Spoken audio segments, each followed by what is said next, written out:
I'd first like to thank Maria Akani and Renaissance for the opportunity to be involved in this conference. My name is Roland Evans. I'm a semi-retired psychologist living in Colorado in the USA. I'd love to be with you in person, but unfortunately, I'm over 14,000 kilometers away and fast asleep in my bed. Hopefully, I can join you later when I'm awake towards the end of the workshop. In the meantime, you're in the wonderful hands of Mutale Kawumbu, a psychologist who's done more than her fair share of putting this workshop together. I trained as a psychologist in the early 1980s with the National Health Service in England. In those days, the training in couples counseling was not very good. And I found the subject not only confusing, but also intimidating. I was far more comfortable with individuals, so I saw very few couples and then not very successfully. I thought of marital therapy as a kind of working with two unhappy individuals in the same room, one of whom definitely didn't want to be there. When I came to Colorado in 1990, I began to see a few couples again. One day, I was working with a married couple in their 30s who just had their first baby. They were very rich and very self-centered and kept bickering and picking at each other during the session. Suddenly, I had a revelation. I hate doing couples counseling. Before I could stop myself, I blurted out, "I'm not helping you, am I?" They looked at me in surprise. They agreed. And then they walked out.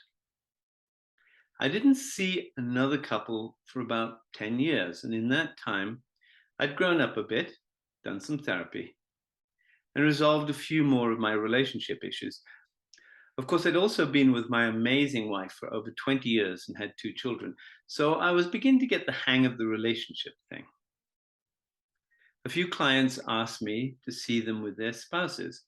So I began to work with not just 2 people in the room, but with the relationship as a kind of third person. My original mistake was not realizing that relationship as a kind of separate and almost autonomous existence, different from and greater than the 2 individuals involved. With only 20 years' experience of couples counseling, I consider myself relatively inexperienced. This work has taught me that a good, supportive marriage is probably the single most powerful force for personal transformation.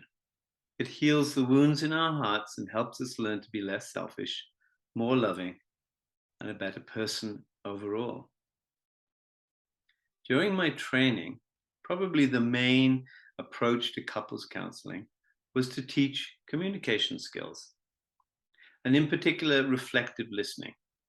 Each partner is supposed to listen to the other and reflect back what they heard. So, for example, a wife might reflect back, "So what I heard is that you are unhappy in the relationship and want me to change. Well, forget it." More recent research now shows that this kind of artificial communication is often useless in the heat of an argument. When upset, we tend to revert to our own least functional patterns of communication. Certainly, when my wife and I fight, reflective listening is the furthest thing from my mind. So many different and more effective models of counseling have evolved over the years. Many of these are focused on emotions and the feelings evoked in relationship. Early in life, we create internal models of how we relate and how we attach to important people. And those immature patterns are often active and compelling in our adult life. A prime example is the patterns of abuse that get passed down in a family. We'll address that topic later in this workshop. In a real sense, emotions and relationship are closely connected. Our emotional reactions reflect how we experience relationship. What we feel is how we relate, and how we relate is what we feel. In this workshop, we'll look at many different aspects of counseling. One of our main focuses will be on understanding and working with feelings. Many of the ideas come from the research of John Gottman on emotional intelligence. However, we've adapted his ideas based on our own experience and hopefully geared the workshop to counseling Zambian couples.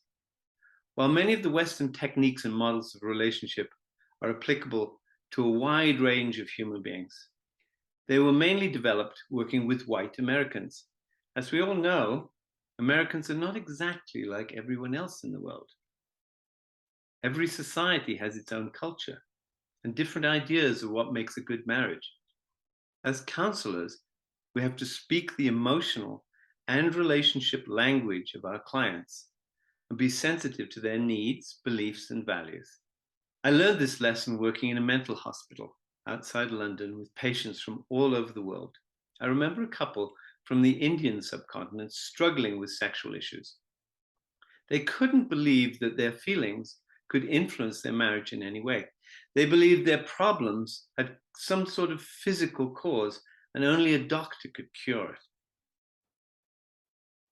I understand from Mutale that the expectations of marriage and relationship are changing fast in Zambia, particularly with younger people. They expect more and make higher demands on their relationship and on their partners. Education and exposure to new ideas through the media is causing a massive shift in society. That means that friends, families, and traditional approaches are no longer sufficient to provide the help couples seek. We have to have more skilled counselors to support these changes and help stabilize marriages in a changing and often chaotic world.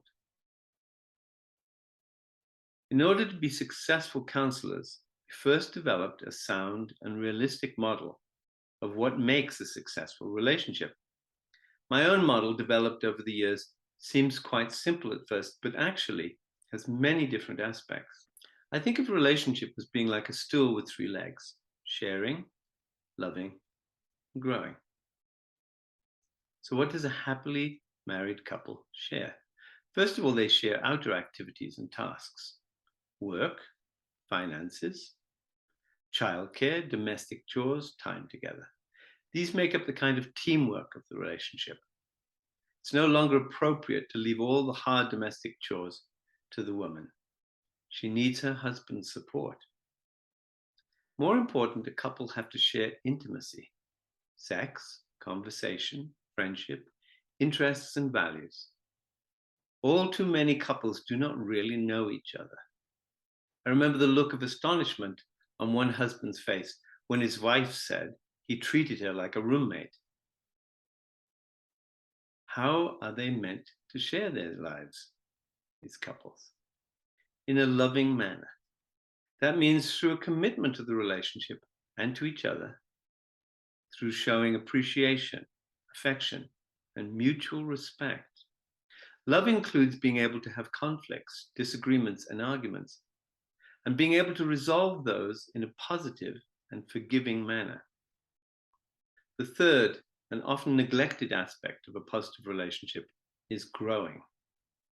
A good marriage is like a tree. It's alive, it grows, it transforms and develops over the years. Love helps each individual reach their best potential. It does not restrict, control, or hinder growth for either partner or for their children. I learned more about growth when I interviewed a number of older couples for a chapter in a book on aging.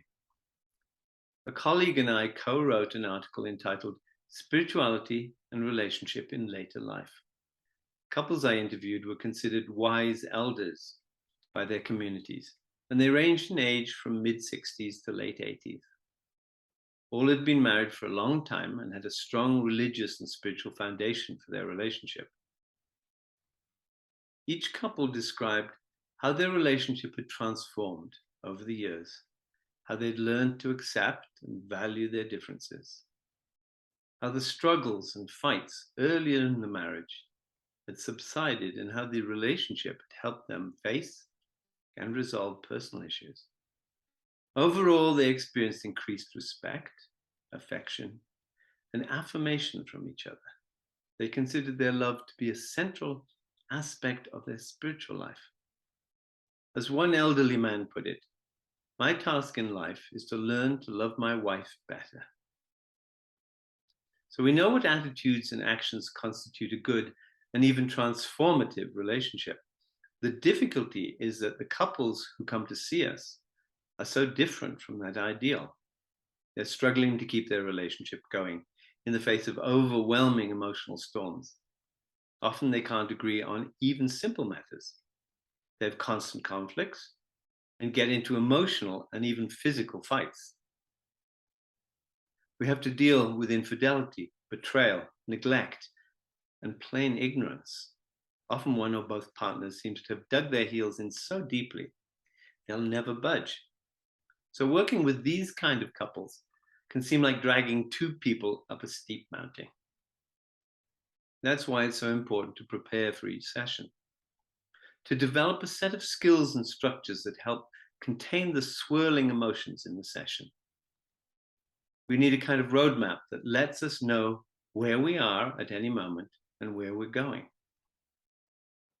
Hopefully, in this workshop, we can help draw that map for you. Now, I'd like to invite you to find a partner, someone you don't know well. Introduce yourselves and then share what you find most satisfying and most frustrating about working with couples. Give an example of a successful and a difficult session. So with that, I hand it over to Mutale to help you get organized. Thank you.